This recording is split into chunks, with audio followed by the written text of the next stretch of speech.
I had a good meal for them, so I'm ready to go. You know, their tables, to me, are a little big. Oh, yeah. Did you notice that? Yes. Unless you're sitting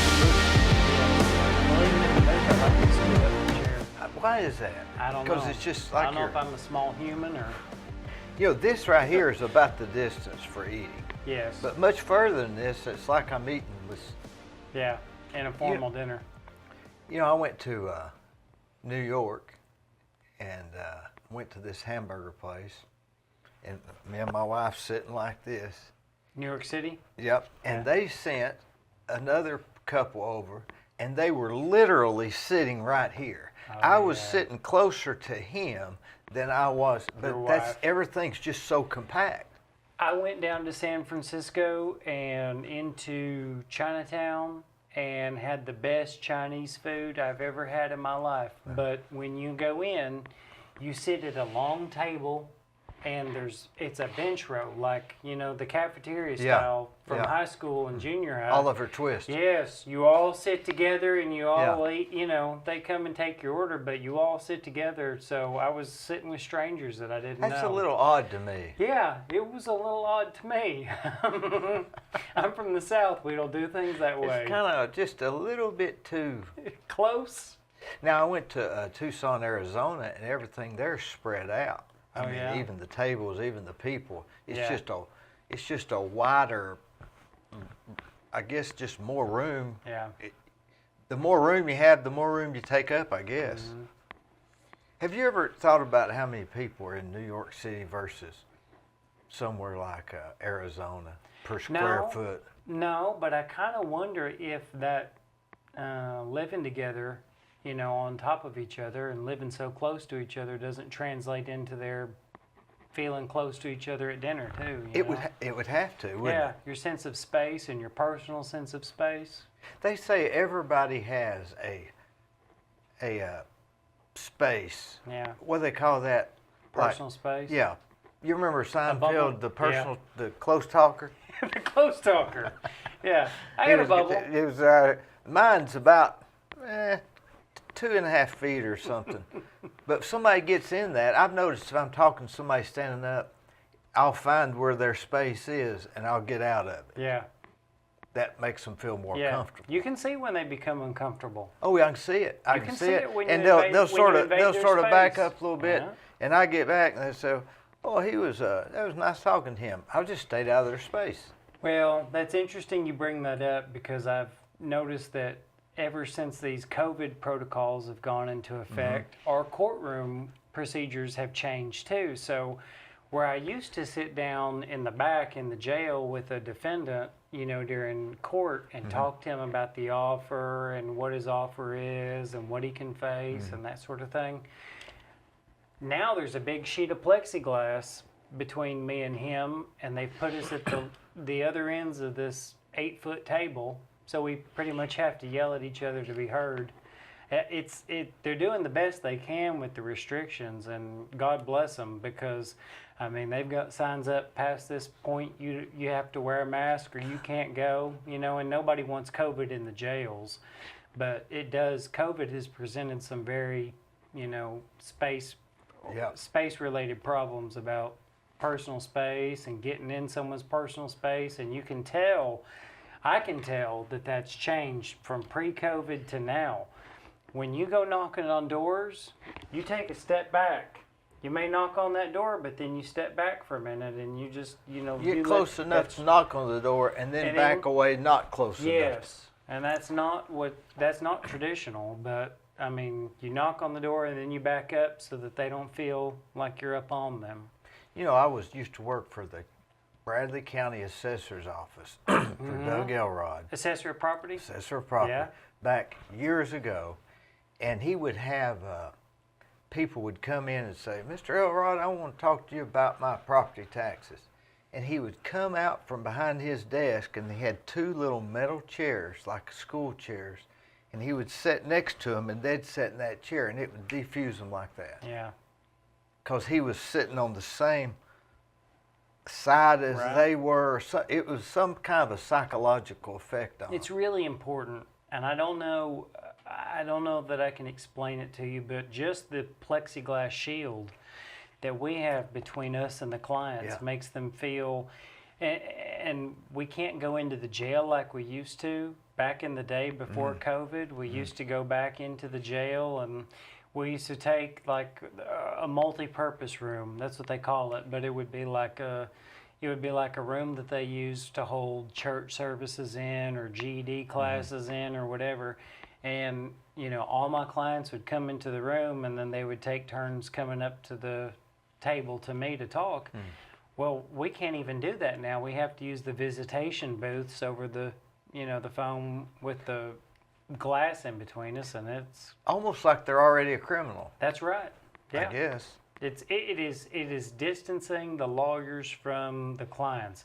Now, I want to say right up front that if I was sheriff, I would do the same thing. If I had to keep COVID out of my jail, I would do the same thing. Yeah. And it's not a wrong. It's just an effect of the COVID times that we live in. And I don't know if I've noticed these convenience stores, they still have them up. Yes, the ones that had them in the beginning. They do. They still have them up. And I'll tell you another thing. You try to sit a jury. Now, you're talking about getting 12 people or 14 people to sit together in a tiny little room through a 1 or 2 or 3 day trial. You're asking a lot of people these days. I mean, for a while, the Supreme Court said we couldn't have any jury trials in Tennessee, so that got postponed.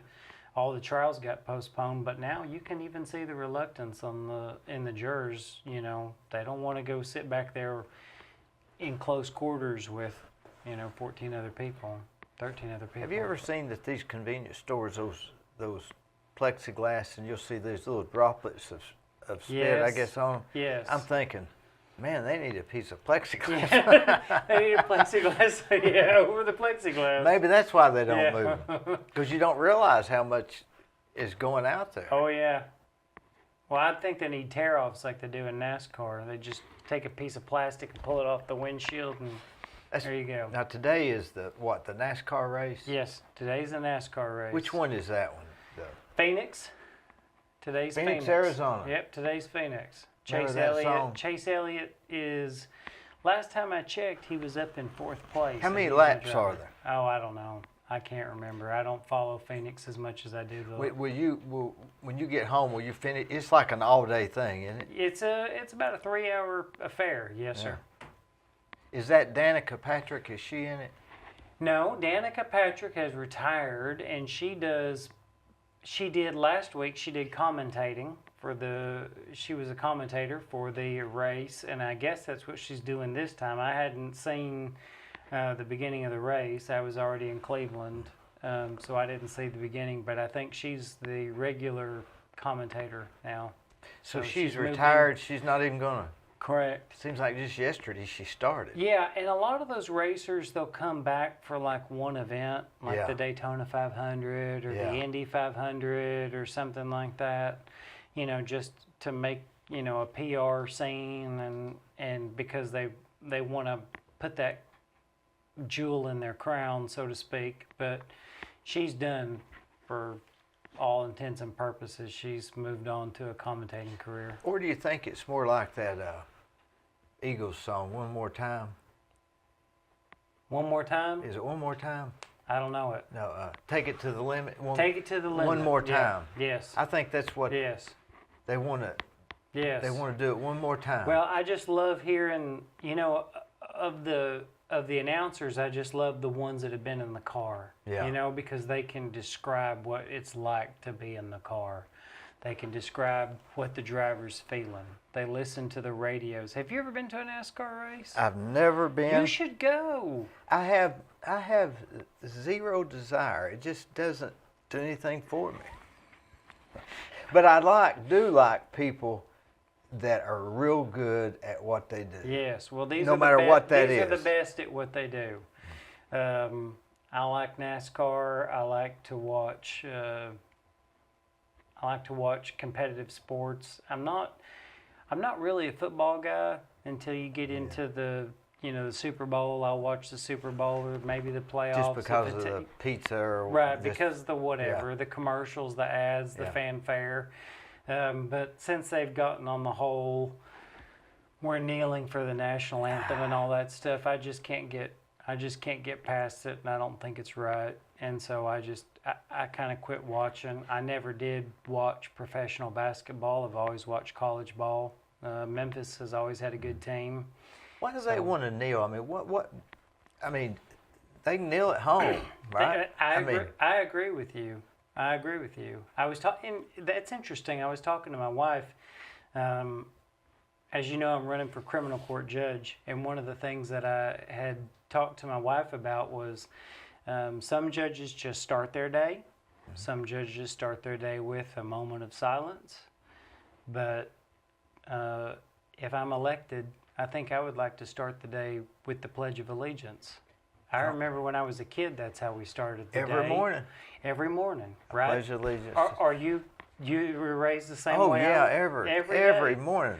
They started out with a prayer and a Pledge of Allegiance. Every morning, without fail, we had the Pledge of Allegiance, and then our teacher would lead us in prayer. And we couldn't do that anymore because that was a public school, when I was in elementary. But she did anyway, and there weren't so many laws against it back then. But the Pledge of Allegiance kind of puts us all on the same page, And we are on the same page. That's right. It's a way of saying at the beginning, we're all Americans, and we all need to respect the law. And we go from there. So, I don't know.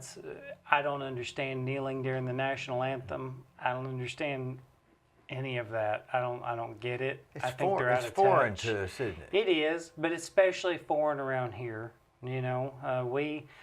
We live in the buckle of the Bible Belt, and we live in a very conservative district. Both Cleveland, Bradley County, McMinn County has been traditionally very conservative. So yeah, that stuff doesn't fly around here. Have you noticed that even not just prayer or the Pledge of Allegiance, but other things have changed over time? I mean, even kids' birthdays parties. Used to it was, it's their birthday party. We're going. Now it's like, happy birthday. Happy birthday. Here's your check. Here's your check. No, I know. When I was a kid, we used to go to Putt Putt or the arcade or something. Chuck E. Cheese even. Chuck E. Cheese, and then, it was Showbiz Pizza after that. And it was your birthday, man. It was your birthday. They even had a song. Remember that? And now we just cut. I think it's a product. Do you want to know what I think? I think it's a product of growing up where kids don't have any needs or wants. That's it. What are you going to get them? What are you going to get a kid that's got everything?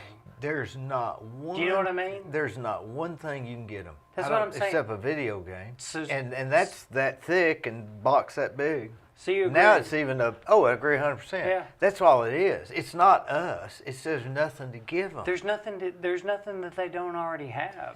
We live in I was listening to your podcast or some of your previous podcasts, and our kids are so privileged now to have what they have. And, I remember getting birthday presents and Christmas presents, and I remember the Sears catalog, when it would come out, the Christmas edition or back in Memphis, we had the Service Hardware Christmas edition, had all the cool things in it that you could buy and order for Christmas. But we get our kids now live with that on the regular.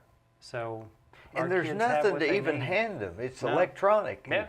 I mean, you give them $100, they're going to spend it on PlayStation cash or whatever. Well, you even go back 3 years ago, you didn't even hand them a disc, you handed them a USB drive. That's right. Now you don't even do that. Say, I subscribed you to this. Here's your password. So I don't know what to get them unless you get them a car, and that's getting beyond my thinking. So I don't know. Things are just changing. They are changing, and I have a daughter who lives in Cleveland. I live in Athens. My daughter lives in Cleveland with her mother, and she has. What does she need? You know, when I ask her what she wants for her birthday, she just tells me, you know, get me what you think I would need. And so I usually just end up giving her money, you know, so she can Buy a sweater. buy what she wants, you know, or I'll take her shopping and I'll say, here's the whole mall, you know, just get what you want up to and including this amount of money, and we'll just go on a shopping spree, because I don't understand the kids nowadays. It has no sentimental value either. No, sir. No, Remember sir. when you could go to the mall and get are you in your 30s I'm yet? 43. 43. I'm 43. So you're I'm older than I look. So you remember getting a CD? Yes. You remember getting an album? Yes. What do you remember buying an album record of? I remember buying an album record of when I was a kid, I had a gift of a album. We had a record player, and the gift was, it was the Star Wars Return of the Jedi edition vinyl record, both sides. You could hear the whole movie if you flipped it on both sides. But that's what I remember. And it was all the Disney stories. They had all the records. Yeah. You know, my mom was smart enough to save that record player and all those discs. So, you know, when my daughter comes over, she can see what technology used to look like when I was a kid. And that's not been that long ago. No, it's not. But it's just changed drastically. We've gone from discs that were this big and, you know, produce pops and hisses and scratches to now we're down to, you know, whether you've got streaming Wi-Fi in your house and you can, you know. Go to Spotify. Yeah, or to Spotify. That's right. Or just YouTube it. YouTube. It's free. My daughter tells me that all the time. Have you heard such and such? No, I don't listen to modern music, you know. She says, well, check it out on Spotify. Spotify, you have to subscribe. Yes. But YouTube, you can just YouTube it. Oh, yeah. It's just a whole nother world. It really is. You know, if we could sit down for 6-7 hours and think without any disturbance, we could probably see where this thing's going. Oh, yeah. But who has the 6 hours? No. I do not right now have 6 hours of anybody's time. You know, when you walked up, I thought, this guy's going to think I'm exhausted. And you look more exhausted than I did. Oh, yeah. Oh, yeah. We're in the last 60 days. I think we're 50. I think we did the math this morning, my wife and I did, and I think we're 55 days out of the election. So we are, I tell people, and I'll tell you, anybody knows anywhere I should be or someone I should talk to, you just tell me, and I'll be there, and I'll show up. What is the area that you're running in? I'm running for criminal court judge. So if the best way to describe that to you is that there's a lower court called General Sessions Court, and that's where misdemeanors get handled, resolved, and felonies get a preliminary hearing, a probable cause determination by the judge if they need to. When they go through the grand jury, which is also a probable cause determination, they come to criminal court. Criminal court is where people set jury trials. Okay, so have you ever served on a jury trial? No. Have you ever been called for jury duty? Knock on wood. Yeah. So And if you elected, yes. maybe you won't. Call me. One time I got called for jury duty on my own trial. That is a fact. I was a prosecutor, and I asked the judge, can I be excused? And she said, no, we're going to wait till you get called. And I said, all right then. So we did the jury selection, and sure enough, it was my turn to get called, and I asked to be excused. She said I would. But so that's what I would be doing, and that's what I know. I know jury trials. I know jury trials as a prosecutor. I've done over 90 jury trials, either first or second chair. As a defense attorney, I've done several jury trials. As a defense attorney, being a prosecutor helps me, having been one, helps me tremendously. And I see problems, I see things we can change, but only from the bench. You know, I've done everything I can from the prosecutor side to make it better. I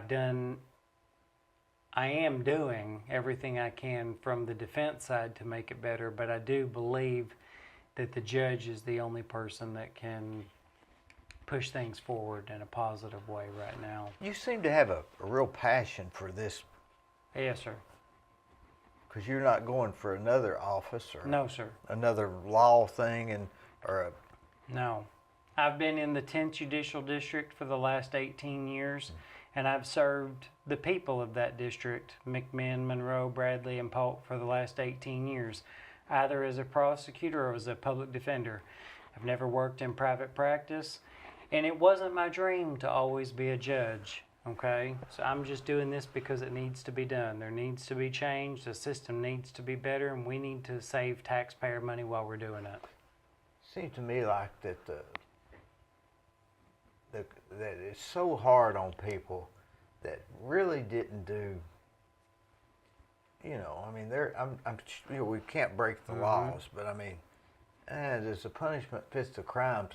I've got this guy that works for me, and he had some stuff on him. I don't even know what it was, but man, he just can't get out of that rat race, and he's more honest than me and you. Yeah.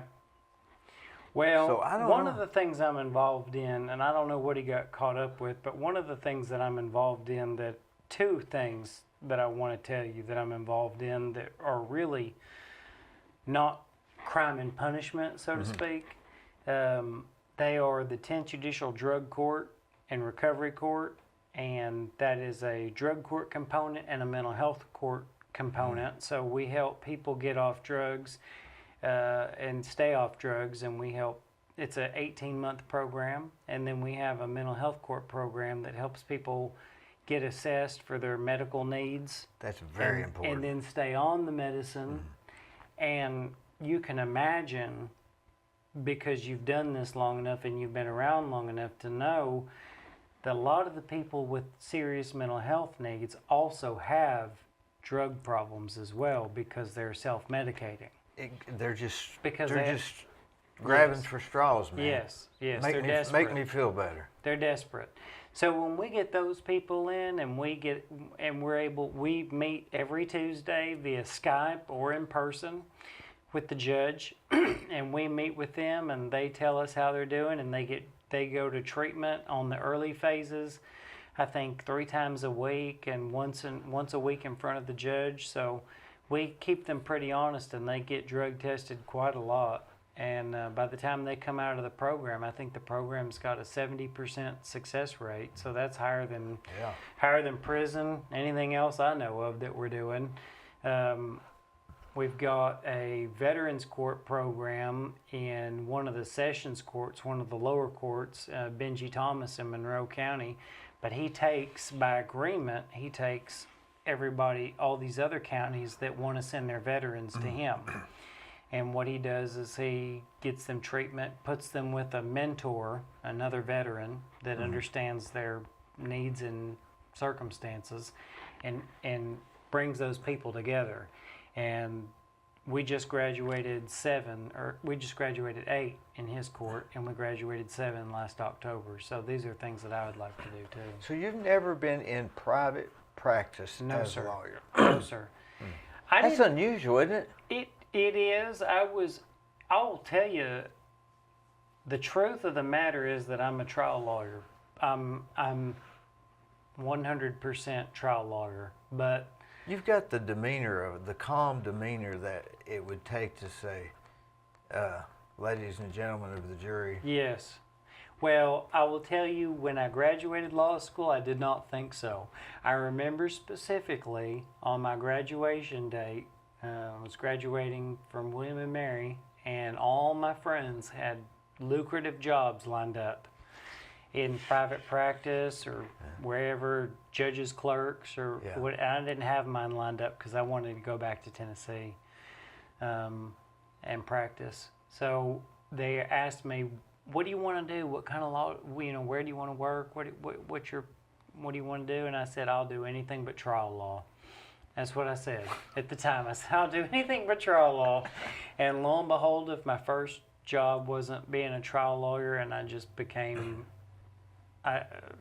fixated on it. It became... And being a trial, is that because you're talking to the jury? I guess that's who your audience is, right? Yes. But with that, you're speaking not to one person, but to the whole consensus, I guess.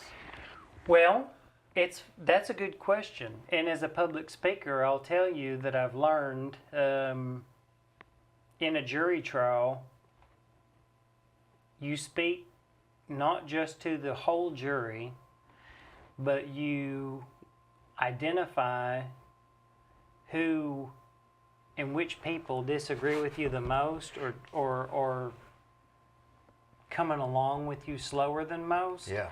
And you have to be patient with them. You know, you can see frustration on their faces when you've done it long enough. And then you slow down and you can go back over the material until everybody understands it. But I'm just saying that when you do a jury trial, you know, you speak to everybody. You meet them where they are. They don't come to you, you know, always with a college degree or even a high school degree. You know, very often they're just regular citizens, and so. I went to this. I used to go to the courthouse and go to these jury trials. Which one? As just all kinds of ones, just as a around hobby. here. Yeah, just Okay. just for the entertainment. Yeah. And I went to one where I guess the lawyer was up and he was telling the jury this and telling it, and the other attorney got up and he smiled at him, said good morning, and he had him won over and hadn't said nothing. Do you think people's body language? Yes. Can you read it? Have you done any studies on that? Yes. Did you Yes. read that book, The Body Language Thing? No, Or? I have not read any books about it, but I can tell you for a fact, this is a bad sign. This is a worse sign. This is a good sign. This is a bad one. That's a bad one. So you can learn to, and that's what I'm talking about. When you see those people on the jury, as a prosecutor, your burden is proof beyond a reasonable doubt, and the verdict must be unanimous. So if you see someone starting to give you that pushback, that body language, then you have to on the fly recalibrate and say, all right, how do I reach this person? You know, what did he tell me about in jury selection that I can come back to that he agreed with? You know, so It's jury a trials complex it is. system. It's very complex. It's very fascinating. It's very challenging. That's why I like it so much. I think it's extremely challenging, but. Do you think the truth finally comes out in the end? Mostly. 95? Well, so that's a dicey question. Let me answer it in two different ways. I think the truth comes out in most cases. Whether or not the jurors care in all the cases is a different question. You got to give a jury a reason to care that something happened. You know, it's not just enough to prove that something happened. You got to make it to them. You got to tell them why it's important. You got to get them vested. They've got to have skin in the game. The why is very important. The why is extremely important. So the what always comes out. If the why doesn't come out, then that's the attorney's fault. The attorney is there to tell you the why. The attorney's there to give you the scene. This is, you know, police overreach, or, you know, this is mental insanity, not intent. You know, not specific intent to do the crime. He was insane at the time, or whatever you're trying to convince them of. You've got to give them a reason to care. You got to give them a reason why, or they're not gonna vote with you.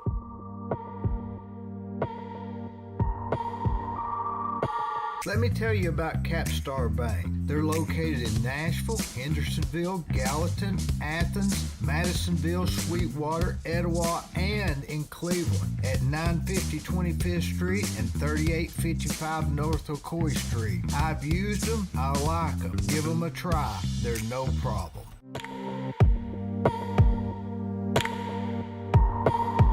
You know what I've always thought was would be a big crime deterrent for the court system is if if you could go to a book and open it up and see what's wrong, because a lot of these people, they didn't know. I mean, if you could name some crimes that you say, oh, I didn't know that was wrong. That's right. I mean, I'm not talking about murder or rape or kidnapping. I'm talking about, I don't know. I guess, well, embezzlement. You couldn't count. You have to count that. Well, there's plenty of obscure laws that people don't know. Give me one. Well, I can tell you, for example, on one of the cases that was overturned, that Sandra Donaghy is the lady I'm running against. It was a title case, and it was title fraud, and the jury convicted him of a criminal act, and the judge sentenced him to 30 days jail, and he appealed it, and the Court of Appeals said, no, this isn't even a crime.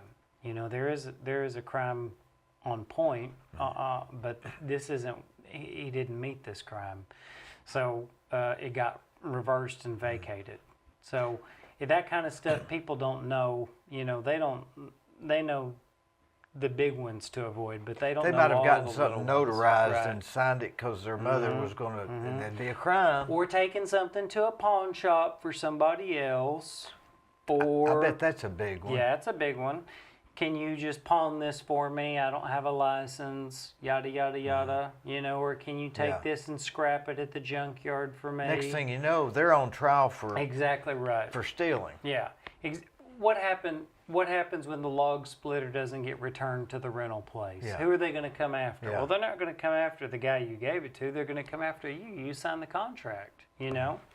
So. But you wouldn't know that if No. you were not very astute on that sort of That's stuff. correct. But sometimes being a lawyer, being a defense lawyer or a trial lawyer, is about making the complex very simple. And in that case, you know, in the case of unreturned property, you just say, you know, you had a contract, you went outside the contract on this dispute, you know, they called the police to recover the lost items, and you couldn't produce the item. It's that simple. So you think a lot of this stuff can be boiled down to not all those nuances? Yes. In other words, don't tell me how to make the watch. Just tell me what time it is. Yes, I believe that. I do believe that at the center of most of our laws are some very basic tenets of right and wrong. So when people tell me they didn't know that this was wrong or this was wrong, you know, you have to view it through that prism. You know what? And through their eyes, right? Through their eyes, I guess. When this guy asked you to pawn a set of diamond earrings, was he strung out on drugs? Was he twitching? Was he, you know, I mean, do you know him to be Had he had a history? Had he had a history of theft? Or was it simply your brother-in-law? Yeah, did he even have a reason why he had a pair of diamond earrings in the first place? Or, you know, I mean, these are things that, yeah. And we could go on and on with, I mean, a lot of people say, well, marijuana's legal now. No, that's just what you hear on the news. It's not correct. legal in Cleveland, Bradley County, but you Nope. could be, you know, wasn't there a law in the books you can't spit on the sidewalks? Yep. Has that been taken off? I haven't seen it. And my guess is that if it exists anywhere, it exists as a city ordinance. Yeah. But I don't know about that. Every city's different. But I have never, in 18 years, I'm going on 18 years, I've never run across it. And why nowadays, why would you want to? Yeah. Why did they do that anyway? I don't know why. Crazy. I don't know. But I haven't seen it, so it's not a code I'm familiar with. Yeah. But like I said, if it's been passed, it's probably been passed by the cities. Now, in Athens, you like living in Athens? I do. I find Athens to be I'm from Memphis originally, so I don't need to live out in the sticks, out in the country, God's country. Boy, I love visiting though. I just love, my wife is from Tellico, you know, and so when we go up there, there's just mountains and... Which part of Tellico is she from? Uh, I say which part, it's not that big, but is she on the hill or down below or? Tellico Plains? Or, Tellico Plains. so the little city She there? went to Tellico Plains High School with Stephen Hatchett. Is that right? Yes, she did. She said she wouldn't have ever passed algebra had it not been for Stephen Hatchett. My wife is. I'd say he was good at it. Yes, yes. He's quite astute. Yeah. But he was. I'm sure he was a good student, and he helped my wife pass algebra. So if she goes, so she knew him already. If she goes up the road and takes the left, she's in Sweetwater, right? Right. It's As I not that understand far. it, no, It's just it's a not. little odd to get to. But it is imperative to remember that our district is absolutely huge. When you're campaigning, when you're giving out signs and shirts and meeting people that need to be met, you meet them where they are, or at least I do. I've never run a campaign before, so if I'm doing it wrong, then maybe someone will tell me after the campaign, you did this wrong.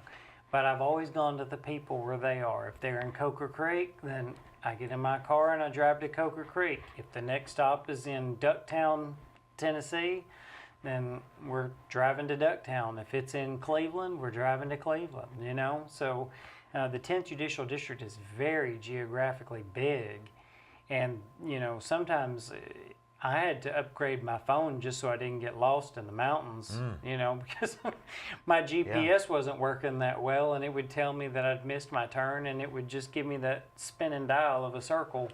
Can you tell which ones are the biggest voting block? Where's that at? In Monroe. Monroe County. Third in Monroe County. Monroe County votes. I think Monroe County votes more per capita than any other county that we have. Wonder why that is. I don't know. I've often wondered about that. That's a good question. I don't know if it's because, I don't know if it's tradition. I don't know. My wife tells me stories about, you know, her parents going on voting day and it being a big thing. Of course, voting in all these counties hasn't always been up and up, if you know what I mean. Voting, some of these places have been, you get your carton of cigarettes in the parking lot, right. and then you go vote for the candidate that they tell you to vote for, or the moonshine or whatever out of the trunk of the car, and then you go vote for whoever they tell you. But do you know Tellico Plains used to have taxis? Taxes? Taxis. Mm-hmm. I mean, taxis. Taxis? Yeah. Oh. Because they used to have maybe the logging or mining. Anyway, it was used to be a big enough town to where they had Taxi taxis. service in the mountains. Yeah, Tellico. can you believe that? No, and I'll tell you something. It scares the absolute teetotal heck out of me when my wife is behind the wheel of a car in Tellico, because I just grab the armrest. She gets so impatient with me when we're winding up those country roads, and I'm just like, well, just drive. Just drive, and I'll just look down at the floor. I don't even look anymore. She takes those roads like she's known them. Now, how did y'all meet? So my wife, a little bit about my wife. She worked in the DA's office under Steve Bebb. That's how we met. She came in as a DUI prosecutor. She'd gone to Tellico High School. She'd grown up there. She went to UT Martin for college, and then she had her first marriage and her kids, and then she went back to law school in her 30s. And then when she was done, she started at the DA's office. Well, I was at the DA's office, and I was basically the guy that everybody went to for trial help or trial advice, because I'd done so many. So I got teamed up with her quite a bit. And, you know, I liked her aggression. She was aggressive on cases. She was passionate about the cases. She cared about the cases. She wasn't burnt out. She had done DCS work in the past, which was really hard on her. She's, you know, got a tender heart, but she's passionate.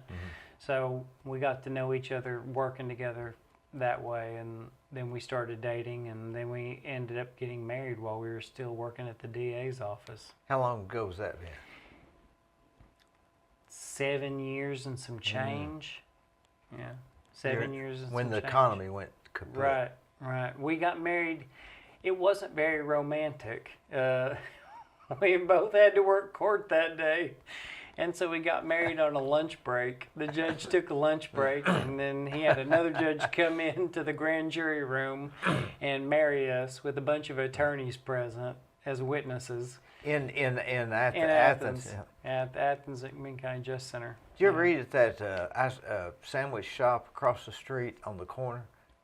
Mattie Mae's? Mattie Mae's, yeah. Oh, yeah. Yeah. They got great chicken Yeah. salad. Have you had their chicken salad Yeah, I had sandwich? the chicken salad, yeah. Sometimes they even sell their chicken salad by the pint, Mattie Mae's, so you can go in there and just get it by the It's pint. busy at lunch. Yes, it is, and it's packed. It's always packed at lunchtime. I've been there a couple of times for traffic court. Oh yeah. Well, you know, now they've moved court down to the Justice Center. Do you know where that is? Oh yeah, I've been there too. Down 30, yeah. So I've been there so too. in the original courthouse is where I started doing my practice. I was in Athens, and I was originally assigned to the McMinn County and Monroe County court system, and we did vertical prosecution, which meant if you handled it in the lower court, then you handled it in the upper court. That way, you learn the value of a case awfully fast. Yeah. If a case is trash in the lower court, it isn't going to get any better once it gets up to big court, so you need to settle it, okay? So it taught lawyers the value of a case. What if the client doesn't want to settle it? That's fine. Now, I always tell the clients that's fine. I don't have to do the time. You know, I always tell them, you know, my standard conversation with a client is, here's your offer. Here's where your needle is, okay? Here's where your needle could be on the low end. Here's where it could be on the high end. And only you can decide whether or not to take this offer. A lot of times, that's a lot of pressure. Isn't it? it is, but a lot of times they ask me, well, what would you do if it were you? Yeah. And I say, well, I can't answer that. I can't answer that question. And they say, well, why not? And I say, well, I'm not adverse to risk. You know, I don't mind risk. I rode a bull last year at age 43, so I'm not adverse to risk. So you would tend towards, Yes. we're going to fight, let's fight. If we're going to fight, let's fight. But understand, I don't have to do your prison time if we lose. Yeah. You know, if we lose, you've made a conscious decision, you know, to hear your case and to air it out in front of a jury and see what they have to say. And if it comes back bad, you know, we talked about this. And then they ask you on the fly, what's it going to cost me? So It's going to cost them nothing for me. Oh, I see. I'm a public defender, so I Yeah. represent the ones that can't afford to even get I out of see. jail. Yeah. Most of the time, a lot of my clients are still in jail because they can't even make their bond, much less hire an attorney. So I stand in as a defense attorney for the people that can't afford a defense attorney. Sometimes they can afford a bond, but it's all that really the family can do to scratch together the money to make a high bond. And you're Does going to that- sit there or sit at jail? Yeah, right. Exactly sit- right. And if you can ask for a court-appointed attorney after you've made your bond, that's what some people do. And so I represent some people in custody and some people out of custody. It just depends. Boy, is that a discouraging job? Yes. When you see that? Yes. I mean, you go home tonight and you're going to watch TV and you're Yes. going to watch the rest of the race and the highlights and you're going to eat pizza and drink a Coke. And To be honest, I love my job. I love my job. I just had a client. I'll tell you a story, and I hope it won't take too much time. I had a client who was insane, and he had committed a first-degree murder. And we had to have him evaluated and go through the process. And he was talking with him was like talking with, you know, someone with a very he had a deficit, and it was obvious. So we had him evaluated, and our expert said he's insane, and the state's expert said he's insane. So everybody was on the same page, but it still took him 3.5 years to go through the system to get declared insane and to get committed. And so for 3.5 years, I worked with him. Every month in the jail, going to see him. Hey, everything's I'm trying. Yeah, everything's on track. Everything, but I mean, you just can't leave that stuff at home when you leave the office. You can't leave that stuff at the office when you go home. That stuff follows you. It have to, It or does. you wouldn't be human. You wouldn't be human, and you wouldn't be good at your job. You wouldn't be. You have to have a certain level of empathy, or you don't feel anything, and you're burned out, and you need to find a new profession. So I understand, but yes, it is discouraging, and sometimes we measure our wins in not victories or not guilty verdicts, but we measure our victories in lesser included verdicts. Lesser verdicts. Maybe it wasn't first degree, but it was second degree. Maybe it wasn't second degree, but it was manslaughter. Maybe it wasn't theft over 10,000. Maybe it was theft over 1,000. Sometimes it's the. And maybe they didn't do the theft at all. They just can't take any more of this, so they. That's right. They plead and say, okay, I'll plead guilty to that if you let me out of here. That's right. Not knowing the repercussions. When a client decides to plead guilty, that's the client's decision. And I always tell them that is your decision. And there is such a thing in the law as an Alford plea or a best interest plea. And that best interest plea basically says, I am not swearing under oath that I am guilty of this crime or that I did the facts that the state alleges because I would be committing perjury. But I do want to take the state's offer, and so I'm pleading guilty in my best interest. Is that it? But that is always called an Alford plea, That's right? called an Alford plea. It's from I think it's a United States Supreme Court case, but that's what it's called. It's called a best interest or an Alford plea. Do you think? Are you familiar with the Innocence Projects and this? Yes. Josh Dubin and I'm all not the familiar work with there. Josh Dubin, Yeah. but I'm familiar with the Innocence Project. Yes. Well, I guess that's 1 in 1,000 people or something like that. Right. It's not. The court system generally gets it right, I think. But they do a good thing, which is to hold the system accountable, and the system needs to be held accountable. Too many times cases are tried in the court of public opinion, and that's just not the right place to have a trial. That's not the right place to have a decision made. I'm a big proponent of jury trials. I think we ought to have more than we have, in fact.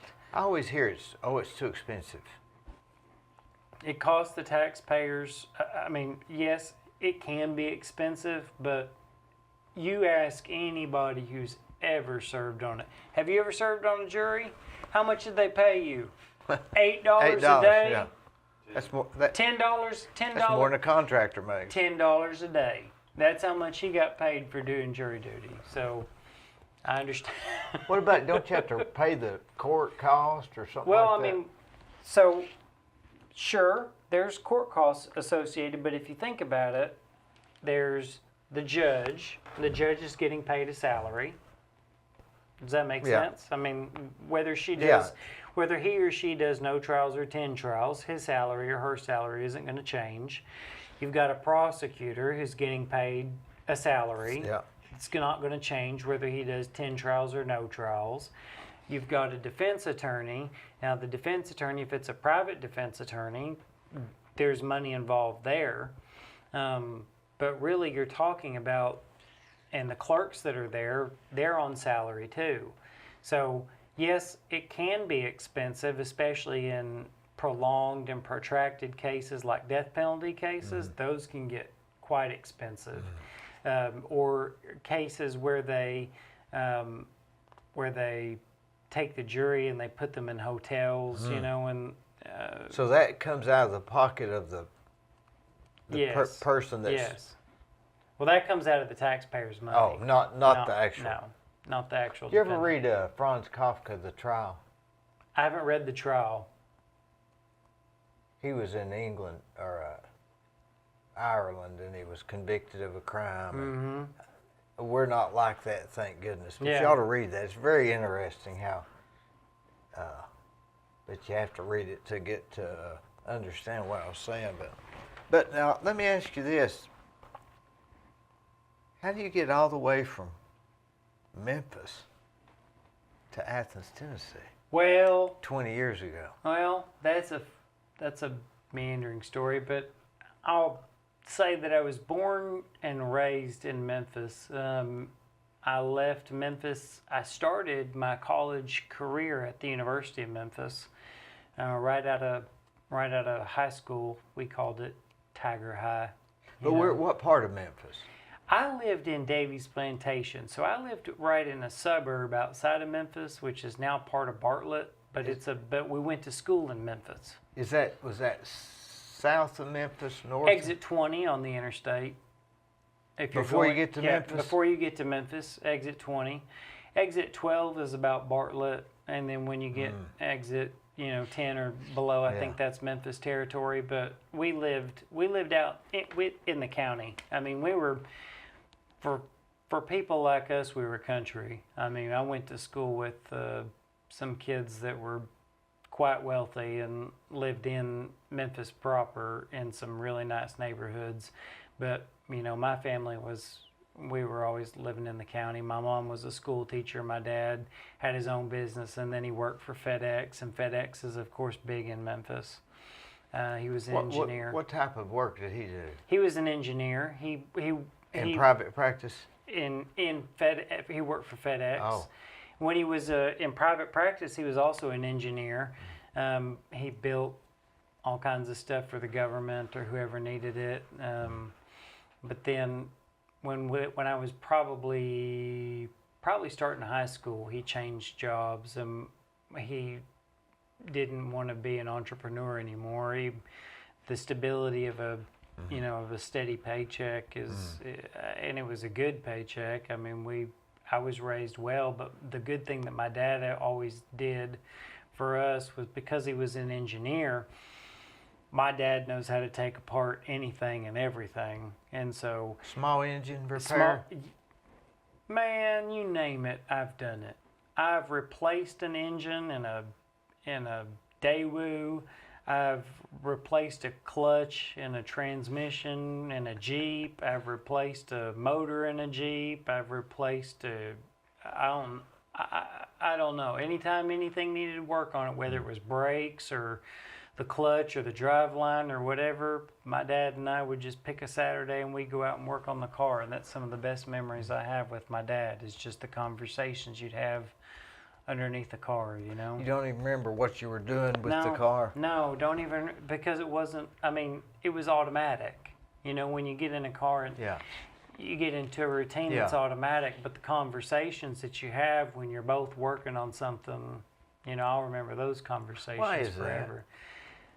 I don't know. I think it's probably just that the subconscious leaks out a little bit, and you may hear him say things he normally wouldn't say around. Cuss maybe, yeah, or maybe, who knows? Maybe cut. Yeah. When he when he smashes his But it finger puts him on between two parts, right? Sort of puts them on a more human level. That's right. Everybody idolizes their parents, or whether they tell them or not. Whether they admit it or not, they put them on a pedestal. And so my dad, when we would work on cars, was the time when he would be himself. It was always accessible. He would always, let me know how he was really feeling when we were under the car. So, was that like on Saturdays? Yes. Yeah, usually Saturdays or Sundays after church. I grew up climbing under pews and over pews in church. I was raised as a Southern Baptist, and I'm a member of First Baptist in Athens now. Have been since I've lived in Athens. Is that where Bo Perkinson goes? You know Bo? I do know Bo, but I don't know where he goes. He's a good friend of mine. Okay. He was right here just a few weeks ago. Really? Sitting right there where you're sitting. Well, First Baptist has gone through a lot of changes, but they're doing really well. He was wasn't he on the city council? Or still on the city council? I think he is still. Yeah. And they're having... That's another topic. That's another.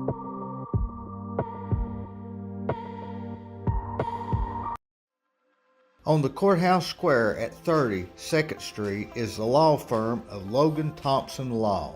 Since 1965, they have served the legal needs for the good citizens of Cleveland-Bradley County. If you've got a problem, they're no problem. Give them a call.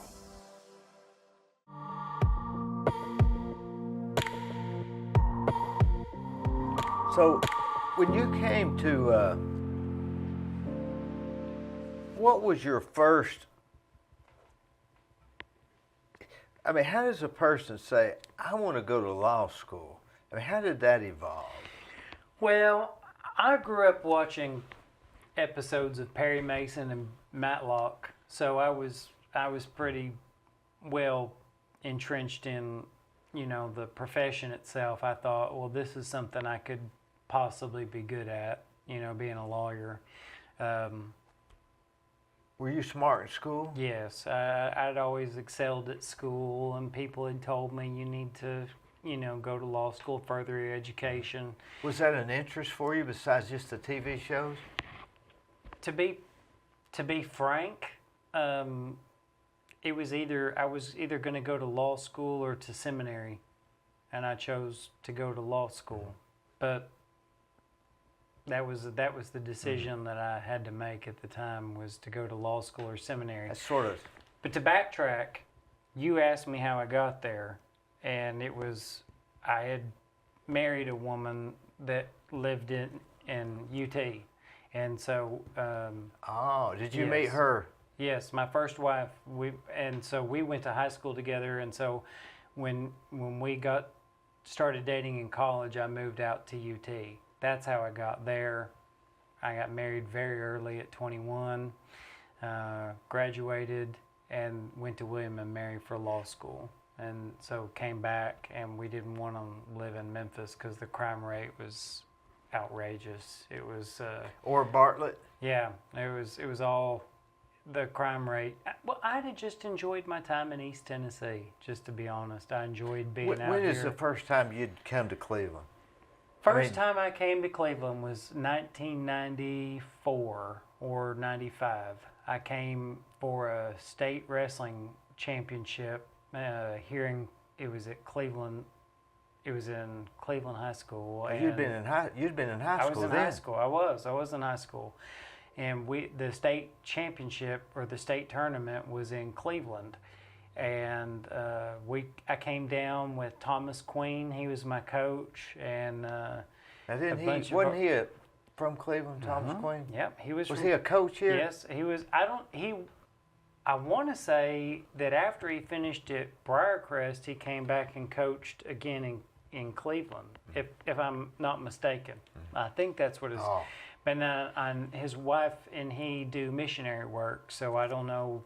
I've kind of fallen out of touch with him. I see on Facebook he posts some things occasionally, but he was the one that brought me out here, and the people here were so welcoming. And have you spent any time in Memphis?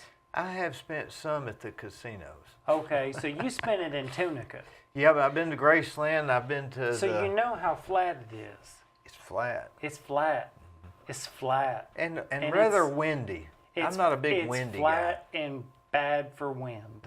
And in the summertime, it's just miserable. And those little beetles. Yes. What are those deal? What are the deal with those things? And the mosquitoes are everywhere. bad too. The mosquitoes are terrible too. But Memphis was just, it was just not a place I wanted. I like Memphis because it's where I'm from. And there's a lot of growth in Memphis. There's a lot of economic opportunity in Memphis. But all of my friends, well, not all of my friends, but a lot of my friends lived outside of Memphis and then commuted into Memphis for what they needed. I see. So they You're like a bedroom community. That's exactly right. So we lived about 30 minutes outside of Memphis, but we always said that it took us 20 minutes to get anywhere. You know, anywhere in Memphis we wanted, we were right next to the interstate. We could hop on the interstate and I could be downtown in half an hour. Are your parents still live Yes, there? Sir. Yes, sir. They still live there. You got any brothers and sisters? I have a brother. He's a paramedic, and he lives in Albuquerque. He lives in a subdivision in Albuquerque, New Mexico. Now, how in the world did he end up there? through Nashville. He got a job first in Memphis. I think Rural Metro is the name of the ambulance company, and then he went to Nashville, and then they had an opening, and he went to live out in Albuquerque, New Mexico. I have no idea. I couldn't have done it, but he did. That's talking At least about it's warm. Yeah. Well, he enjoys hiking. He's got a mountain. So Albuquerque is apparently has mountains on one side, or I'm not as familiar with the terrain of Albuquerque as I should be, but he's got a mountain that he has to go over and through before he gets to his job. So he has a mountain that's always got snow on it, so he goes snowshoeing with his dogs all the time in the mountains in Albuquerque. And You look like a mountain climber, like somebody that would hike or something. I'm not. Maybe you should. Maybe you would like it. Maybe I should take it up. Is that Yeah. Well, it probably wouldn't hurt me any. I enjoyed when I was a kid. I did wrestling. I did What weight class? 112, 119, and 125. So I was just right around. As I got older, I put on a little bit more weight. But Did you have like a signature move? I was good at throws. When we did wrestling, we did school wrestling through the school. Yeah. But then on the off season, Oh, for freestyle. I would do freestyle. Exactly. How'd you Danger. know that? Well, I've done a little wrestling. Well, you must have. If you 105. Okay, so you must have. 105. You must have known. If you What knew, I always if you did knew was- about freestyle, you must have known. I went to nationals in freestyle in Amarillo, That was Texas. dangerous. Yeah, I won state in freestyle in my weight class. What I would do is when I was on top, when there's going to rain, Yeah. on the bottom, I would try to, as fast as I'd try to bust their nose. Mm-hmm. I had a cross face, right across the Yeah, bridge of the yeah, nose, Yeah. blood everywhere. Good Did move. you follow UFC any? Some enough to know what it is. Now I did take up Brazilian Jiu-Jitsu for about half a second, and then I broke a rib, and I realized that that no matter how willing the spirit is, Yeah. the bones are only so strong. Now Brazilian Jiu-Jitsu, I always wonder what's the difference between it and Jiu-Jitsu. I don't know what they taught us. I think they taught Brazilian Jiu-Jitsu where I went, but it's basically, as far as I understand it, so don't take this as gospel, Yeah. but from the lay person that understands it, is Brazilian Jiu-Jitsu originates with I would say the Gracies and their family. Horace Gracie. Right. And their family. So what they teach is Brazilian Jiu-Jitsu. And it's a BJJ. lot more, Right. lot more knees. Yes, a lot more on your back, a lot more groundwork. When I was in wrestling, I enjoyed the throwing, and the freestyle. Yeah. So, because you would get points for throws. And if it was the more feet of a. go over the head, it was 5 points. If you And since or me and 3 you are more of distance people, Yeah. that was a little better for us than that claustrophobic Oh feeling. yeah. Well, I enjoyed it. I enjoyed freestyle wrestling a lot more than the collegiate style, just because it was What do you It say, allowed you- collegiate? What does that mean? scholastic, collegiate, school wrestling, which you see at the NCAA tournaments, which you see in high school. Now in UFC, they would be freestyle at a minimum, Oh right? yeah, for UFC is pretty much anything goes. But the people that have a real background in wrestling usually do better in UFC than Oh the yeah, others. they're not very good on their feet. But once But you take them to the ground. I've seen plenty of the Gracies beat people from their backs. About all of 'em. About all of them. I mean, they get you in that triangle and you're start toast. beating you with their heels, You're toast. Beating you with their heels on Yeah. the side of your rib cage and all that God, stuff. that's that awful, they isn't do. It's rough. My wife won't watch it, but I love it. I think I it's used fun. to not watch it, and I finally got where I did, and now I'm okay with it. Yeah. But if it gets too bad, I turn the channel. I told my wife, I said, I will say that was violent when I started when I started doing jiu-jitsu. familiar to me. But when I rode the bull, that was absolutely unfamiliar to me completely, and it was the most violent thing I've ever done. What was the point of doing that? I mean, were you It was drunk? no, I wasn't drunk, and maybe, who knows if I'd have done better if I had been. I don't know, but I stayed on for about 3 or 4 seconds. But it was always a bucket list thing that I wanted to do. 3 or 4 seconds, Yes, and sir. it was the most dangerous thing you've ever done. Without a question. In 3 seconds. Yes. So I've ridden bucking machines, and they start them on low, and then they turn them up to medium when they see you're not falling off, and then they turn them up to high. That bull comes out of that chute in real life at about 80 miles an hour, and you better hang on or your shoulder's going to get yanked out of its socket, and it's all that you can do to hold on, and it's the most insane. You know, it looks like they'd tie the They do. rope so that if you tied it good enough, your arm would come off before the rope did. But the violence is such that you just can't hold on. You just can't hold on. It was How amazing. do they do it? And all they're supposed to stay on is 8 seconds, right? Yeah, it's amazing. It's an amazing sport. I think it's great. But the point was to do something I'd always wanted to do. I was 43 years old, and I wasn't getting any younger. And so I figured if I don't do it now, I'm never going to do it ever. And the opportunity just came up, and the stars aligned, and someone said, hey, do you want to come watch us at the rodeo next week? And I said, hey, what kind of sports do they have, events? And he told me, and I said, can anyone do that, or do they have to be part of a league? And he said, no, you just have to sign a waiver. And I said, do you think I could do it? And he said, sure, we'll get you the equipment. So some good friends got together, got me the equipment, and I rode, and it was a ball. Think about years ago, they didn't even have equipment. Now, here's the thing. You will feel old when you get up to sign that waiver form. It's got a date, a name, an address, and an age. And I was the last one to sign up. So I saw that the ages were like 19, 23, 21, 22, and I had a big fat 43 down. And everybody else, Kerry, the guy that was running the thing, I think he gave me his equipment, and he said, well, I stopped, this equipment hasn't been used in 10 years. Of course, there's been a lot come along to make bull riding safer in the last 10 years. Nowadays, when you watch bull riding on TV, you see they wear a face mask and Shoulder a helmet. pads. Face mask and a helmet and all that stuff. Shoulder pads. Yeah, and I didn't have any of that. And I asked him, I saw all these younger kids putting on face masks and helmets and all that stuff. And I said, where's my face mask and helmet? And he said, man, we didn't use that stuff when I was bull riding. You ain't going to use it either. I said, all right. So I just went out there with a straw hat. So it was just over like that, you was on the ground.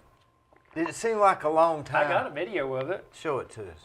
I think it'd be fun. All right. You got a black jacket, black hair, and a brown thumb. Oh, it was so funny. It was just, I was. Where was this at? It was Decatur. It was in Decatur. And, Tennessee. Yep, and they were so generous and so nice, and those cowboys are the best people you can ever. Most of them limp, don't they? Yes, and they didn't care if I was any good. They just cared that I tried. To them it was here's a picture, here's a still shot of me on the bull. Boy, can you get that, Glenn?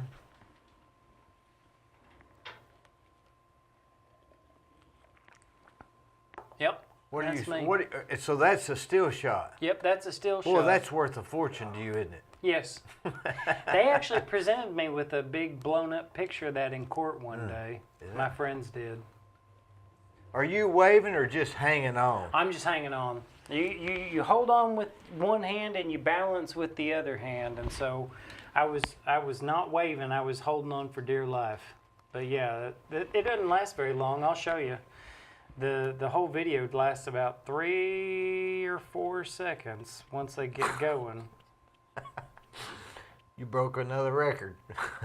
I did as well as anybody else did that night. I'm telling you, it's just a crapshoot. You don't know what you're going to get until. Here we go.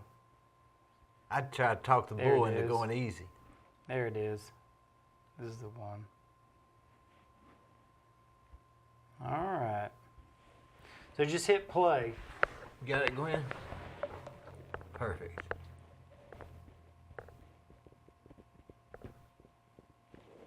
Oh, I did it again. You did. It's fun.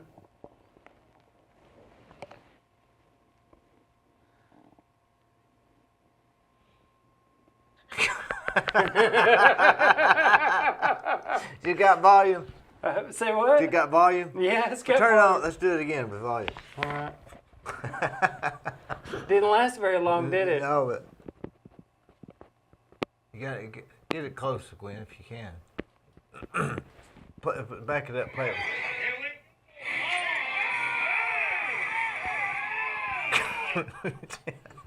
Yeah.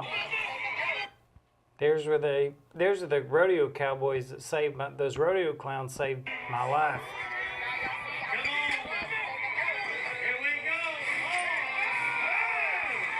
Golly. Did your feet come out of there pretty Yeah, easily? Yeah. Oh, everything came out of there pretty easy. That bull wanted me off his back. They sit you in the. Have you ever watched bull riding on TV? Yeah. So the cowboys, and I'm not a cowboy, but I like to pretend I am one because I feel like one at heart. But I grew up in Memphis, so what are you gonna do? You know. But I was a redneck in Yeah. Memphis. To all my friends, I was a redneck. Yeah. I was a county liver. Till you went to Teleco. Yeah, till I found out what Yeah. real country was like. But they straddle you in this pen, and they put this. The bull comes in and comes up underneath you, and it's got dust matted in its hair and everything like that. And then they say, "All right, now, son, ease down on her." And I say, "Okay." So I start easing down on the bull very gently, bring my legs down. And as soon as he felt my legs on his side, he started rubbing me up against the side Yeah. of the pen, trying to break my legs or trying He didn't to like it pinch either. me. He didn't like it at all. And then the guy that had the rope, he had it about right here, and he said, "Are we good?" And I said, "Is it tight?" And he said, "Do you want me to really let it rip?" And I said, "Yes, sir. Give me the full deal." And he said, "All right." And he yanked that flank rope real tight, and they let that bull go, and it was on. It was on. Could you almost get addicted to that? Yes. I've told my wife I'd want to do it again, but she said no. Because I can see how that would be It's a young man's. I think I can do it 4 seconds this time. Yes, it's a young man's game. I'm just saying. I left there, and I didn't hurt the next day, but I hurt the next one. I hurt the day after. But wouldn't a young guy still get sore? Yes, but in the tournaments, they run them for days in a row. If you watch the Vegas tournaments, they run them for however long it is. I think it's 5 or 6 or 7 days that they run the bulls just day after I would day. be afraid I don't of- know how they do that. I would be afraid of getting bucked off and landing on the fence. Well, there's a great picture of me getting bucked off, and I'm in the air, and the bull's feet aren't anywhere near me. So I got quite lucky. Of course, I had on my bull-proof vest, So if he stepped on me, it would distribute the weight, like it's supposed to, and not break my ribs. But nothing like that happened. But it was just so exciting. It was a lot of fun. Now, do you think it's And it's about facing your fears too. I had a fear of it. I don't swim, Yeah. Okay. and I'm not going to swim. Well, I'm not even going to face it. well, I faced it. I did it. I don't mean, mind doing stuff that's hard, I understand. but do you think that when you do stuff that's hard, it's invigorating? Yes, very much. I mean, challenging? Yes, I love to be challenged. I love to be given a challenge. I love to overcome a challenge. Do you look at it methodically? No, instinctively. I know if it's a legal question, I know what the law is, so I just use my instincts and the years of experience that I've got to guide me. But I love a good challenge. I'm always up for a fight. How did you break your finger? Yeah, I broke my finger. I had a run-in with well, let's just This is the finger that's. Can you see that it's broken? Yeah. Yeah, the pinky's broken. And I had to ride with that pinky on the bull, so that's why I chose to ride left-handed instead of right-handed. If you'd rode right-handed, could you maybe have held on? No, my right hand is the one I usually ride the machines with, the bucking machines with, and it distributes your weight. I'm dominant right-handed, so it was easy to just throw my weight this way or throw my weight that way. So, rather than it be. Right. Now, the bucking machines, they're nothing like that, No, right? sir. Nothing. Nothing like it at all.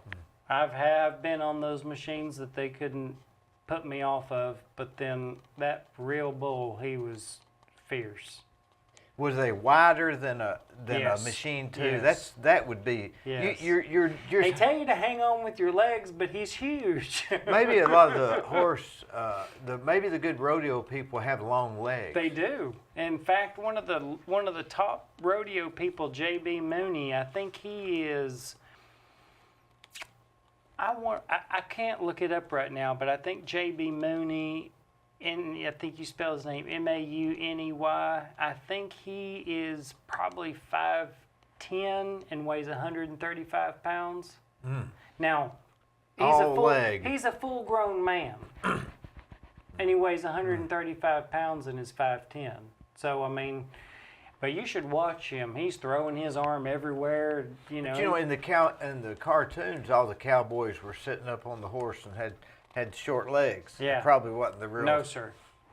They told, and in fact, I didn't know this, but they got different spurs for the horses than the bulls. The horses, you get points and things like that for spurring the horse, the bronc, as it's riding you. So your spurs turn. On the bulls, you're using your spurs to hold on, so the spurs don't turn. I wonder if it hurts the bull. No, nothing hurts that thing. No, sir. So a cowboy, one that's riding a horse, the idea is to get the most action, I guess. Yes. You lay back and you hold. Like in those statues. You lay back and you hold on to the rope and you spur. And you get points for, spurring. But that's nothing like riding a bull. No. It's just, I'm getting this thing off of me quick. Yeah, it's exciting. Have you ever done any other big challenges like that since you've been? Not really. I mean, like I said, I did jiu-jitsu for a little bit. That was fun until I broke my rib. Or fractured it, and then I had to stay out for a while. There's nothing you can do for a broke rib, by the way. You just got to live with it until it gets better. Yeah. They just tell you limit your movement. That's about all they can do for you. They don't put it in a cast. They didn't have to tell you that either when you break a rib. And every time you breathe, you feel it.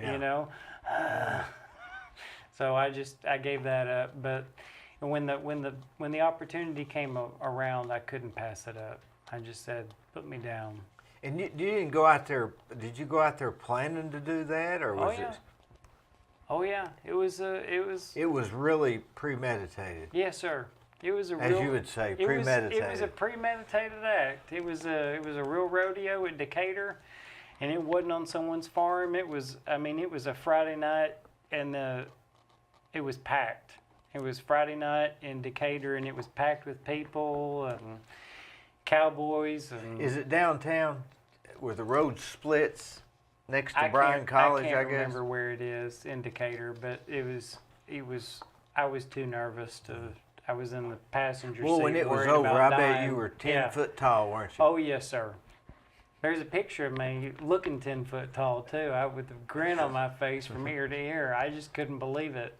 I couldn't believe I survived unhurt. That was just luck, I guess. Yeah. Or just, I don't know. If you'd have got a black eye or something, it would have been a badge of honor. I wouldn't have cared. I wouldn't have cared. My friends honored me with a big blown up picture of it in court one day, and the judge declared that the bull had won, but that I was finally a true cowboy. Who was the judge? Judge Richardson, Wiley Richardson in McMinn County. I don't know him. Yeah, he's a good man. Do you And Matt Rogers is the one that did the. Matt Rogers. Yeah, wasn't he from Cleveland? Randy Rogers. Randy Rogers' son. He's Oh. from Athens, yeah. Or he's from Rogers Creek, but they work in Athens, yeah. I didn't know they were from Rogers Creek. I guess they are. The Rogers, yeah. Yeah. I never put that together Yeah. till just now. Does your wife's family still live in Tellico? Yes, or sir. So y'all visit there? Yes, sir. Oh, and they're big on family there, and it's another difference between my family and my wife's family, because my family is just, we're scattered, from Albuquerque to Memphis to Athens to, just Indiana and Georgia, everywhere. But my wife's family is right there in Tellico, so every time there's a holiday or a birthday or something like that, we gather together and eat, and they're always really good to me. Just They're like good people. just like everybody else, mostly around here. Christine Ellis is her mom, and Robert was her dad, and they were adopted parents, and she's been really good to me. They've all been really good. Her sisters have treated me like family. You mean so. you adopted them as parents? No, they adopted her, and then then they adopted Yeah. me.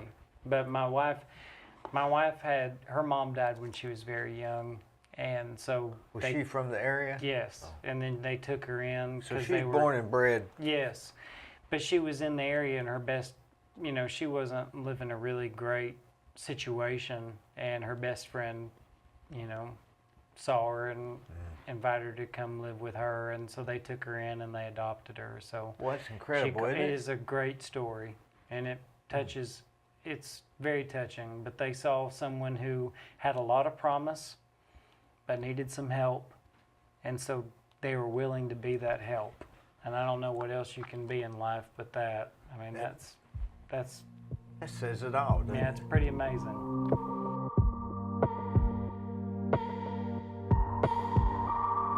Let me tell you about Gobbles Automotive. They're on North Lee Highway, just past Captain D's.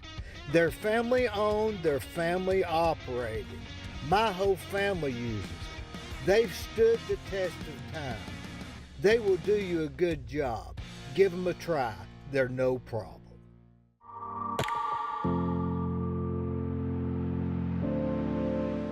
You were raised Baptist? Yes, sir. Southern Baptist. Southern Baptist. So Yes, sir. y'all not primitive Baptist. Not what? The primitive Baptist? No, sir. No, sir. But we were there every time the door was open, whether it was Sunday morning, Sunday night, Wednesday night, youth on Did you Friday grow up nights going after- to church on every Wednesday night? Yes, sir. I grew up in RAs and GAs and Bible drill and all that stuff. I used to go to church on Wednesday night, and it's so hard to get there now. It is. Why is that? I mean, it's not in my mind. You know, is it? no, it's not in your mind. Our son, well, Tammy's son, my stepson, he is big in the youth at First Baptist, and they do a lot of stuff on Wednesday nights. But I mean, with the political season the way it is, we've just kind of put everything kind of off, for a while. I mean, we go to church, we do, but on Wednesday night, we haven't joined a service yet or anything on Wednesday night to go to. But I think it's just because people are so much busier than they used to be. I think the Wednesday night started during the Civil War as a prayer meetings. Mm-hmm. So maybe they didn't have it anyway. Well, they're starting back having services on, or having some services on Wednesday night. So but I remember when I was growing up, there was Wednesday night. It wasn't a prayer meeting. It was a church. service. That's what it was. Mine Church. Was. Yeah, mine was church. Yeah. I mean, what time did yours start? Mine was like 5 o'clock was RAs and GAs, and then we had church from 6 to 7 or 7:30 or something like that. They wore y'all out, Yeah. didn't they? And then Bible drill was another day of the week. So I learned all my Bible verses and where to find the books of the Bible. Did you ever go to the Bible bowls? The Bible Bible Bowl. bowls where they ask you questions Yes. and stuff like that? Bible drill. I competed in the state Bible drill tournament 3 years in a row. What kind of questions did they ask you? obscure questions or weird? No. So what they would do is there was a few different competitions, and you're asking me to really reach here, so I'm going to do the best I can to remember as accurately as possible. There were different competitions, and one was like they would give you at the beginning of your session, or at the beginning of your term, your season, your year, whatever, 50 memory verses to memorize and where they came from. And then you would go into the competition and they would say the first 5 or 6 words of the Bible verse, and then you would stand forward and they would call on you if, and you would tell them the whole verse, where it came from, and then you would step back into line. That was part of it. Part of it was memorizing. They would say the love chapter, and then you would look up the reference and you would stand forward and you would be ready if they asked you to read verse 6 of whatever. And so you would have to do that. But now they would say which version. Oh yeah, well it was all King James version. That's what I back always then. used. Yeah, Now, that's then what we was- always used. Remember just to when keep the it. And NIV came out and everybody Yes, was a little yes. reluctant? And now they're in the Baptist churches. Whichever, my Baptist which version church- do you want? And Now then you got the my Bap- Living Bible. Mhm. Now my Baptist church has the NIV, but it was real controversial at the time when it came out. Oh, it was almost sacrilegious. It was. It was. I mean, remember. it was- I remember my preacher telling me the King James. I remember Yeah. as a kid. The King James version is Yeah. the version that we use. And then And he spoke Hebrew, that's right. so it's I have a Bible, and everybody ought to have a Bible like this. I have a Bible that is an old. I got it probably when I was 22, 23 years old, but it was a Hebrew Greek study Bible. And so all the key words and key passages were underlined, and then you could look them up in the back and they would tell you the original Greek or Hebrew or Aramaic Aramaic. word, and then they would translate it for you, and they would tell you other times that word had been used in the Bible to describe that kind of thing. So I enjoy, like I said, it was either between law school or seminary, and I didn't know at the time which way I was going to go. If you Google Bible verse now, it'll have like 10, 20 different versions. Oh yeah. Now, could you argue that the King James Version is a version? I mean, Yes. it's in the word King James Version. Yes, it is a version. So, I mean, we go by that one. I mean, I can't, when I read the Bible, it has to be King James. I can't even read the other versions. Here's what I don't like. I think the Bible itself says you're not supposed to take anything to or take anything away from the Word. Revelations. So the word is the word is the word. And so long as your version adequately expresses and doesn't take away anything or add anything additional to it, then I don't care if it uses these and thous or yous and he's, and you know what I mean? But wouldn't you have to go back and study Aramaic to see that they're writing that word down? I mean, you can just take this thing so That's far. what I'm saying. That's How far can you go? That's why I enjoy having my Bible, is that I can see exactly what that word means. I don't have to. But then we're relying on what they say that word means. Well, that's true, but I mean I got to how rely far- on somebody unless I know Aramaic. I don't know Aramaic. And if you did, I wouldn't need a we have to translation rely on Bible. we Yeah. have to rely on something. That's exactly right.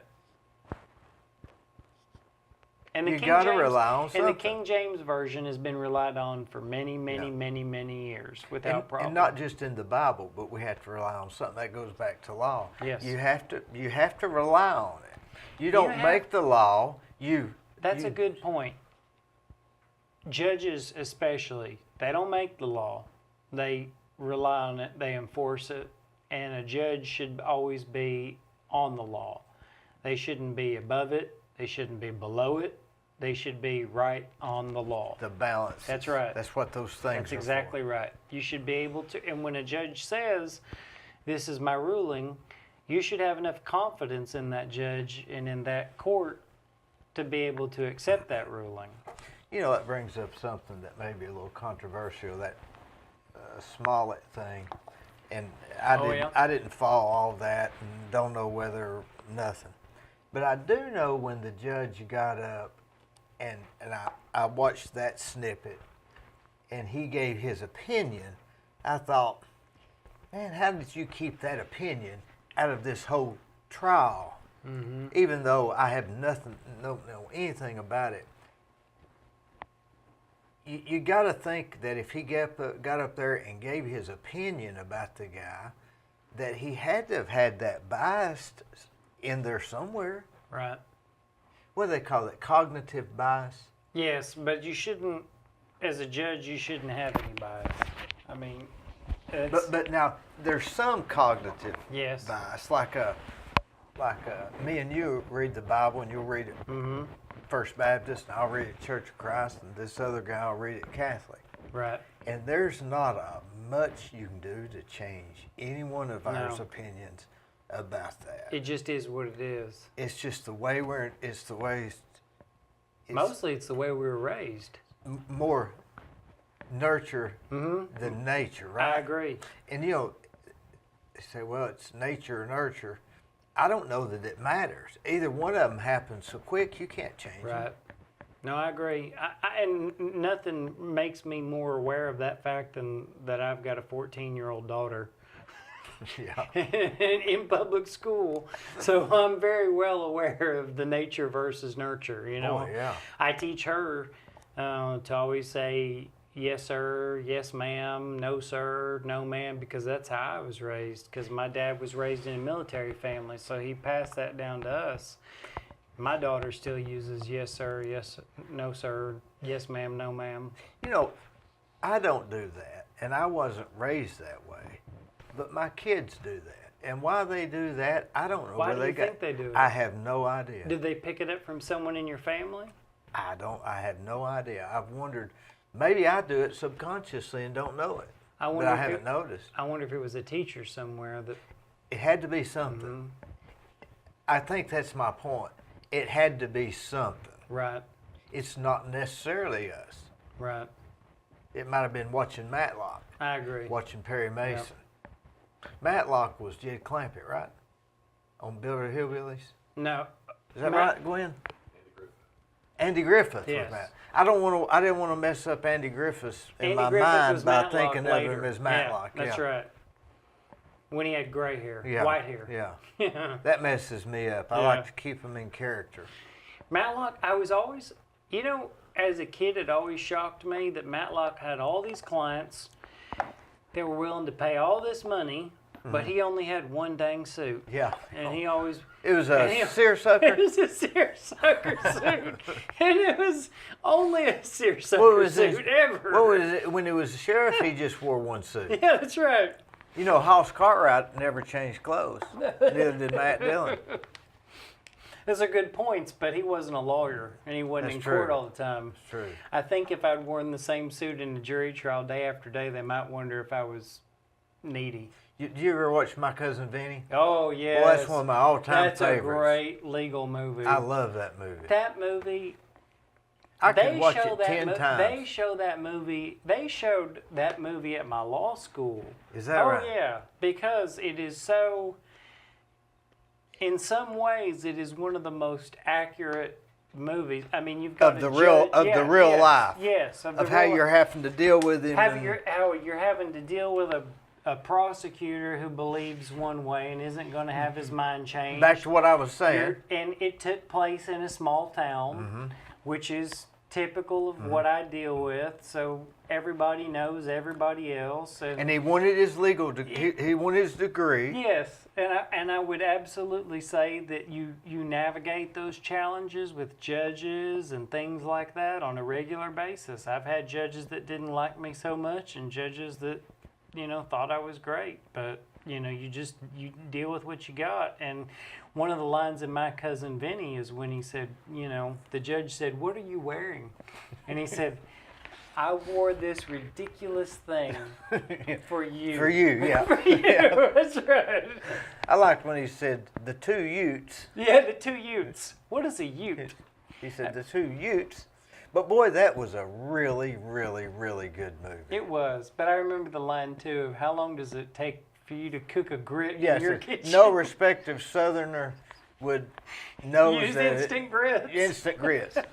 And how long does it take to grit? Yeah, does it take a grit to cook longer in your kitchen? Boy, he than was the great in other? that. And that Marissa Tomei, she was. Oh yeah, she was good. Tomei. Torment, yeah, that was great. It was a good movie. I liked it. But they showed it in law school. They really did, because it was just right on, and I think a lot of people. I think a lot of movies don't explore the relationship between the attorneys and the clients, as much as that movie did. I mean, it was his uncle or his cousin. My cousin Yeah, Vinny. my cousin. Yeah. My cousin Vinny. So that was, but it showed how they were in this place and they didn't know what was going on. They were bewildered. They didn't have a. They didn't have a. They didn't even. prayer. They thought they were in there for stealing a can of beans. Yeah, they didn't even know what Yeah. was going on, and that's unfortunately that can be accurate.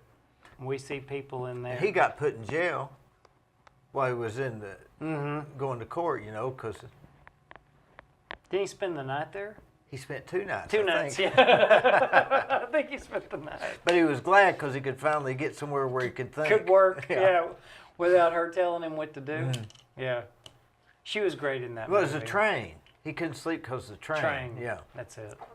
But, when you grow up in our era, of course, I'm a lot older than you, but When were you born? I was born in 84.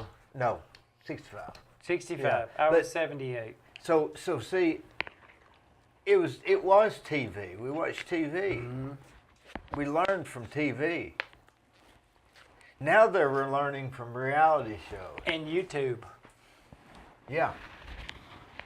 Whatever's on their phones. And maybe fake news. This.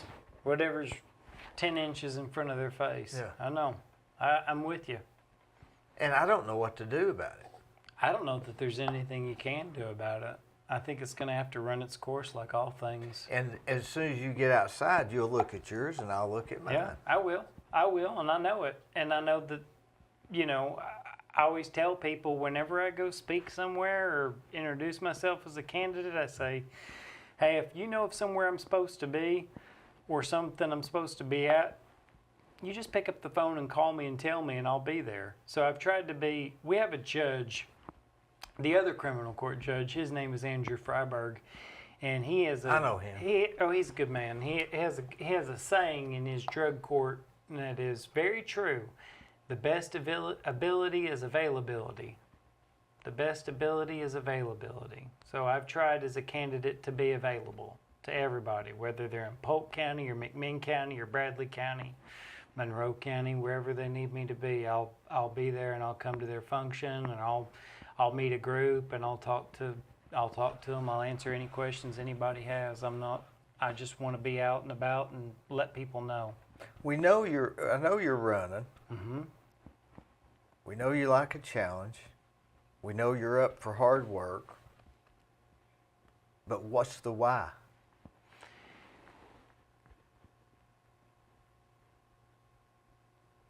The why for me is the criminal justice system has the ability to take away someone's life and liberty. And if we're okay with a mediocre system, then shame on us. And we shouldn't be okay with a mediocre criminal justice system. We just shouldn't be. It costs the taxpayers too much money to have to redo cases that are wrong. And we are a fiscally conservative state, allegedly, supposed to be. But we need judges that don't make mistakes. We need judges whose decisions we can rely on. I intend to be that kind of judge. We need to have more trials in this district, and we need to get our backlog done. We need to get it finished so that we can set a trial for trial. The thing that makes me the most frustrated is when I know that we're having court in a certain county and all the cases for trial have pled and nobody's going to trial in court. Well, we should always be having trials in court. It's like saying we're all giving up. That's exactly right. Why put 2 or 3 trials on that day when you could put more and have a jury trial and get some stuff going? You know, get a case resolved, get actual movement. I'm for that, and I also believe that I tell people too, the why now is, well, if we don't make a change, this is the last time that people get to speak on this for the next 8 years. That's it. I mean, the primary is the primary. There is no general.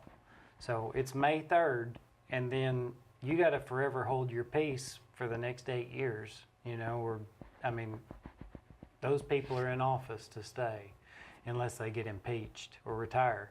8 years is a long time. 8 years is a long time. And I intend for my 8 years to be productive. And I'll have an open door policy. And if someone thinks, you know, I've got some ideas about how to do the docket. I got some ideas about how to do more jury trials. Because you've been there. That's right. I've been on both sides. I've been right. a prosecutor for 11 years, a defense attorney for 7. It's going on 7. I know what works and what doesn't work. But if someone else has an idea, I don't care if it's someone else's idea. I just want it to work the best it can.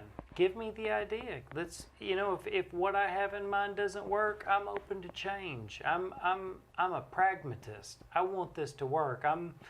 You know, we need to adapt. And one of the things that COVID has allowed us to do is adapt. As you know, is adapt with technology, especially. Sure. We can't meet in big groups like we used to. That's why this campaign season's been a little bit awkward, is because we don't meet in the big groups that we used to meet in. If you look at all the candidates now have videos on Facebook. I've got a video on Facebook. You can't even hardly shake hands with the constituents. No, that's what I'm saying. And so COVID has brought some things that are good, like video arraignments and video pleas and things like that, where they don't have to actually take the time to bring the inmate out to the front in the courtroom. They do it by video, so they're really just having to walk 25 feet or something in front of a video camera and appear before the judge. I know it sounds ridiculous, but it saves a ton of time. Sure. And security. I mean, going that 25 feet and back to their holding cell is a lot safer than bringing them out into a open courtroom area. And if they're willing to waive their appearance and do video pleas and video arraignments, why wouldn't we? You know, that's a no-brainer. The COVID has really taught us what we can do and can't do with technology. And I don't think we need to throw those lessons away. I think some of them are valuable. You know, this pandemic has sped up things that were going to happen anyway. That's exactly right. Somehow, you noticed a lot of we times were going to be here eventually. Crises generally speed up what was going to happen. I agree. Such as divorces now. They were going to happen, but they sped up, or this happened, or that happened. What are you doing for your campaign? Are you out? What's your strategy? My to strategy, shake every hand, or so no, it is. Like I said, I'm a pragmatist. So what's a pragmatist? I'm looking for a practical solution all the time. So the practical solution is